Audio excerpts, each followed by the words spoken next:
3 जून 1988 की सुबह थी। जर्मनी का मौसम शांत और साफ था। एक high speed IC train Munich से हैम्बर्ग की ओर जा रही थी।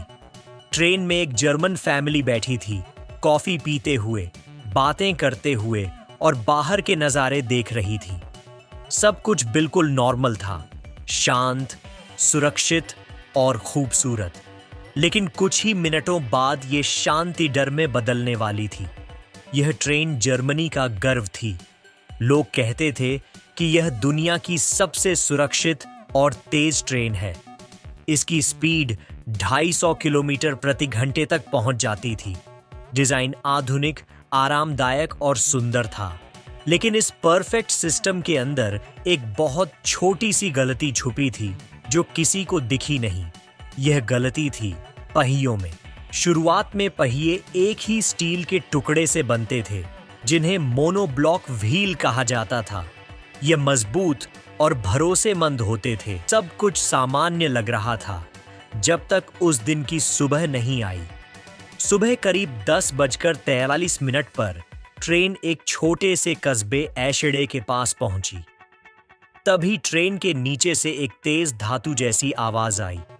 पहला कोच हिला और कुछ ही सेकंड में एक स्टील का टुकड़ा फर्श को चीरते हुए सीटों के बीच से ऊपर निकल आया। वह व्हील का टूटा हुआ हिस्सा था। ट्रेन अब 200 किलोमीटर प्रति घंटे की स्पीड से दौड़ रही थी।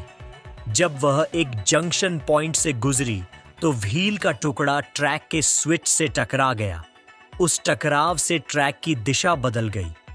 अब ट्रेन का आगे वाला हिस्सा एक ट्रैक पर था और पीछे का हिस्सा दूसरे ट्रैक पर। पल भर में पूरी ट्रेन का शरीर मुड़ गया। तीसरा डिब्बा एक कंक्रीट ब्रिज के खंभे से जा टकराया। ब्रिज टूट गया और उसका भारी हिस्सा ट्रेन के ऊपर गिर पड़ा। कुछ कोच मलबे के नीचे दब गए, कुछ टकराकर एक दूसरे पर चढ़ गए। कुछ ही सेकंड में सब कुछ खत्म हो गया। जब रेस्क्यू टीम मौके पर पहुंची तो वहां का नजारा दिल दहला देने वाला था।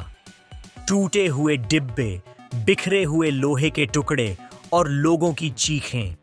1000 से ज्यादा रेस्क्यू वर्कर्स, डॉक्टर्स और सैनिक पहुंचे। उन्होंने जितना हो सका लोगों को बचाने की कोशिश की, लेकिन बहुत देर हो चुकी थी।